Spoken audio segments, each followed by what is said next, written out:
obviously you guys see a different type of behavior, yeah? They're just kind of hanging out. Eli has just spotted 2 babies on the starboard side. 2 little babies. So these animals are just hanging out. They're resting their brains. They're resting their bodies from feeding last night. They're socializing a lot during the morning hours. Now, how we can tell the males from the females is really simple by looking at the dorsal fin. The short, curvier fins are females. Taller fins are males. Now, these animals are native to Hawaii. They don't ever migrate. We see them every single day in the morning. Oh, the little one to the blowhole.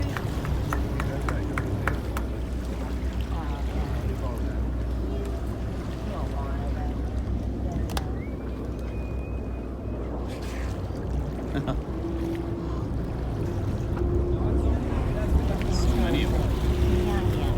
Yeah, hypno. I was laughing so hard. Oh yeah, the little baby right there. You want to come in here, Mark? I want to see the baby. It's over there. Right there. Oh, there's one yet. There's another one over there. Sticking with its mom. Yeah.